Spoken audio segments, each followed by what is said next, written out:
Hello YouTube, and how's it going today? Hopefully my mic is not muted today. Sorry about yesterday. I had some technical difficulties and forgot to unmute my mic, so hopefully I stay on top of that. But we've got some exciting news today. We've got Nintendo Switch 2 leaks that you might want to hear about. We have ways you can sign up for Elden Ring. There's a beta coming tomorrow for the new NightReign. And then we have some more bad news for Call of Duty, which is unfortunate. I feel like the past 3 days we've had some bad news about Call of Duty. We'll get into that. And then exciting rumor that we'll get into at the end of the video there. But let's kick it off with talking about the Nintendo Switch 2, which many of you may be excited about. Get a more powerful Switch. Nintendo Switch 2 may let you turn your Joy-Con into a mouse. That sounds pretty interesting. I could definitely see that with the kind of Wii technology they have going on there. I think they have gyros and whatnot to simulate that Wiimote with their Joy-Cons. Another day, another fresh batch of Nintendo Switch 2 reports that combine to form an even clearer picture of Nintendo's next-gen console. After IGN went hands-on with Genkey's high-profile Nintendo Switch 2 mock-up, images and videos of which are available. Reports indicate that the Joy-Con's alleged sensor may be used to turn the controller into a mouse. This was speculated by fans when images of the Joy-Con leaked online earlier this week, but Genkey co-founder and CEO Edie Tsai, sorry if I butchered the name, who insists the company's mock-up is based on a real Switch 2 system it has seen and used as the basis for its accessories, told The Verge that within the mounting channel of the Joy-Cons is an optical sensor, and that by using another attachment, they may offer mouse-like functionality. Ooh, that's going to be good if you're into shooters, but see if Switch can run these shooters. The Verge compares this functionality to Lenovo's Legion Go handheld, which also features detachable joysticks. The right gamepad features a small trackpad beneath the right thumbstick and a mouse scroll near the top which, when used with a base, creates a vertically aligned mouse. You can see how this works in the video. Meanwhile, alleged retail listings for Switch 2 microSD express cards suggest the console supports the newer standard of SD cards. Via Reddit, a GameStop employee allegedly found a number of Switch 2 related SKUs on the retailer system, including Switch 2 microSDs in 256 gigs and 512 gig form. As Eurogamer noted, these cards have faster transfer speeds with performance comparable to SSDs. It's worth noting that retailers generally create internal SKUs for every possible outcome, however, meaning many list products which never actually materialize. It's been a busy week for Switch 2 leaks. Following the appearance of alleged images of the Nintendo Switch 2's internals, fresh images allegedly showed the next generation console's Joy-Con appeared online. The images which show a left Joy-Con were reportedly first posted to a Chinese social media website before they made their way to the Switch 2 subreddit and Western social media. They include larger SL and SR buttons than on the Nintendo Switch Joy-Con, which you'd expect given the Nintendo 2 Switch is reportedly a bigger console than the original. These new Joy-Con allegedly ditched the railed lock methods used by the current Switch in favor of electromagnetic suction controllers. That would be nice, you don't have to get them in the rail to hook them up to the console anymore.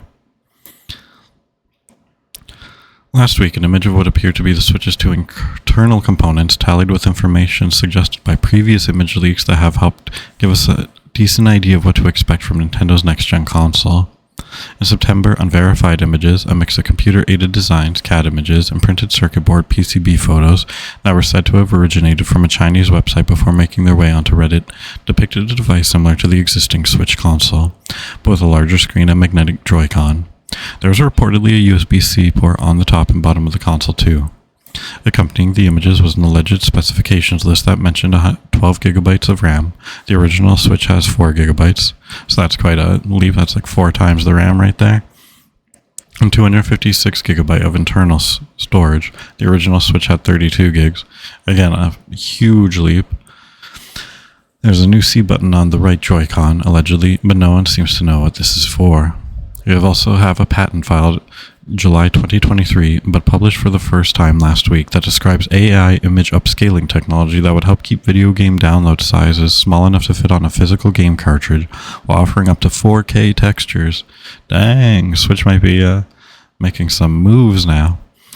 Here's what we know for sure. Nintendo has confirmed that the yet-to-be-announced Switch 2 will be backward compatible with original Switch games and will feature Nintendo Switch Online. Nintendo has also said it will announce the Switch 2 by the end of March 2025, which means the reveal is fast approaching. As for a release date, the console is not expected to launch during Nintendo's current financial year, so it will arrive April 2025 at the earliest. That's pretty sweet. It's going to offer 4K textures and all that. The Switch users, nicer graphics. Yeah, let's get into the next story here. If you're interested in NightReign, I know I am. I'm probably going to wait for it to release, though. I've got a backlog I'm working on, but if you want and if you're bored, you can sign up for a NightReign network test that is going to happen tomorrow. The registrations for the first Elden Ring NightReign network test are scheduled to open tomorrow, January 10th. However, the upcoming test comes with a catch in that it will only be available for less than half of Elden Ring NightReign's target platforms. From Software and Bandai Namco announced Elden Ring NightReign at the Game Awards 2024 back in December. The upcoming title is described as a co-op Soulsborne experience in the lands between. Primarily designed for 3-player parties, Elden Ring NightReign is presently targeting a 2025 release. As is customary for multiplayer games, Elden Ring NightReign will get at least one network test ahead of its launch. The sign-ups for this limited time beta are scheduled to open on Friday, January 10th. Starting from that date, interested fans will be able to register for the test via its official website. Betas of this sort typically have a limited number of spots, though neither From Software nor Bandai Namco have yet disclosed how many testers will be accepted. It's plausible that this information won't be shared at all. And if you want to sign up for the network test, you can visit the Elden Ring NightReign network test website from January 10th onward. Register for the test while indicating your preferred platform. Wait for an email confirming your enrollment in the test, and then you can participate in the test. It'll be happening in February 2025. Elden Ring NightReign network test is limited to only 2 platforms, so these are the platforms it's going to be on. Fans fortunate enough to get in can expect their confirmation email to arrive no later than February 2025, which is when the test itself is planned to take place. Concrete dates for the beta are expected to be shared in the coming weeks. In the meantime, one unfortunate catch is that this test will be limited to the PS5 and Xbox Series X and S. What? Where's the PC? Given that the game is also planned to land on the PS4, Xbox One, and PC, its upcoming test will hence effectively be limited to less than half of its target platforms. From Software has already confirmed that Elden Ring NightReign won't have cross-platform multiplayer, so its network test will also limit users in playing with people within the same console ecosystem. That kind of sucks. I'm a PC player, so even if I wanted to, and I didn't have a backlog right now, I guess it's not for me. But if you're on the PS5 or Xbox Series X or S, definitely feel free to give it a go. Although this has yet to be officially confirmed, players shouldn't expect any progress made during the network test to carry over to the full game. Yeah, I think that would be kind of self-explanatory. You'd kind of assume that. From Software has yet to clarify whether Elden Ring NightReign will be treated to more betas in the future, though that remains a plausible possibility. Apart from lacking cross-platform multiplayer, another one of the game's network limitations concerns party sizes. Specifically, Elden Ring NightReign will only be playable solo or in parties of 3, as From Software has decided against balancing the game for duos. It's presently unclear whether the upcoming network test will impose any additional gameplay restrictions. Yeah, I think it's weird not having the duos, but at the same time I can understand it. It's probably easier for them with the scaling to just do the parties of 3 or solos, and if you are a party of 2, like I have one buddy I can play with, we can find a random to fill out our party, and that'll be good. Maybe make a new friend. But yeah, on to some sadder news. I know Warzone had some issues where it was booting players for like 15-minute restrictions, and then Black Ops 6 has had the player base declining like drastically, and now we have more bad news for Call of Duty fans out there, unfortunately. Activision refuses to refund player over unusable Black Ops 6 iDead bundle. Call of Duty Black Ops 6 isn't in a great place right now. Rampant cheating, multiple bugs, and much maligned skill-based matchmaking have caused the game's player count to drop by 50% in just 2 months. Alongside the aforementioned issues, Black Ops 6's microtransactions and cosmetics have caused serious discourse, with one of the additions so bad that players are warning fellow gamers not to purchase it due to intended behavior that makes it unusable. Call of Duty Black Ops 6 iDead bundle is not worth the money. The iDead bundle was one of Call of Duty Black Ops 6's first. It includes 3 weapon blueprints, an operator skin, and a handful of other cosmetics. However, while the bundle has been around for a while, players have begun to tell others to steer clear. On the Black Ops 6 subreddit, user FatStacks10 posted a thread with an image and a PSA that says, "Do not buy the iDead bundle." The user details how one of the blueprints in the bundle makes a weapon unusable, as the effects its display blocks your vision when firing and aiming down your sights. When looking at the image they shared, FatStacks10 plight is apparent as almost their whole view through the sight has been blocked off. The issue was so bad for the player that they reached out to Activision asking for a refund, which the company is refusing it as this was intended behavior. It's bad faith from Activision, and the latest issue in a line of complaints that have plagued this game and its cosmetics. Players had multiple issues with the recent Black Ops 6 Squid Game 2 crossover, including cosmetics that could only be used in 50% of matches.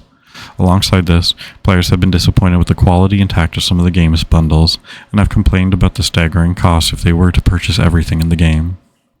Yeah, and I know they were starting to use AI for some of the loading screens and some of the content too. Like, people caught like 6 or 7 fingers on some of the people, which is a known thing to be AI art when you're having too many digits like that, and they're trying to replace some of the voice actors with AIs or something. It sounds like a mess over there right now. It's not a good time to be a Call of Duty fan at all. But on to some more positive light, we got some good rumors going around. There's more evidence of Unreal Engine 5 Oblivion Remake. So if you're excited for Oblivion, you want to jump back into it, or just love a Bethesda RPG, maybe you've never played it before. Yeah, I know I replayed it recently, and it was a little more challenging. Like, I found Morrowind and Skyrim both easier to get into for some reason. Like, I don't know, the leveling system and whatnot. It's easy but weird at the same time. But let's get into it.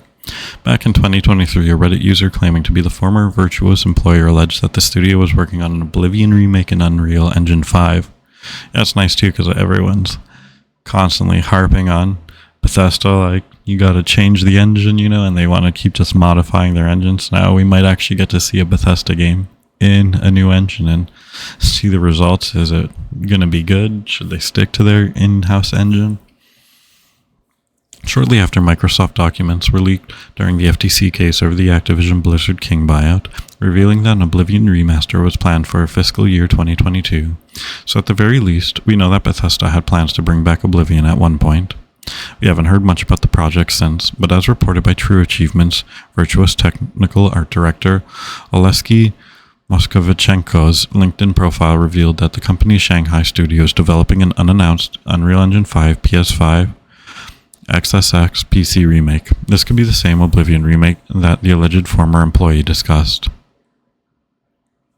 There's just one problem. The former Virtuos employee said that the Oblivion remake was in development at the company's Paris studio, not Shanghai.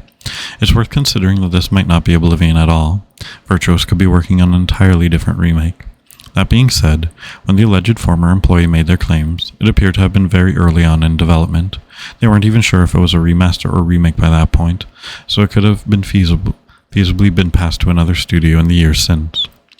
With another Xbox Dev Direct underway, as reported by Jez Corden, if this is an Oblivion remake, perhaps we'll find out soon. Most of the other projects leaked in the FTC documents appear to have been announced. Doom Year Zero being the Dark Ages, and the unknown licensed IP game likely being Blade. That just leaves Oblivion and Dishonored 3, but with Arcane Austin's closure, the latter was likely cancelled. Yeah, personally I'd be excited if Oblivion got a remake. But yeah, that's it for the gaming news today. Let me know your thoughts and opinions in the comments below, and if there are any stories you want me to cover. Yeah, I'd love to talk all things gaming, and it was good having you here today. Hope you stay safe and keep on gaming. Bye for now.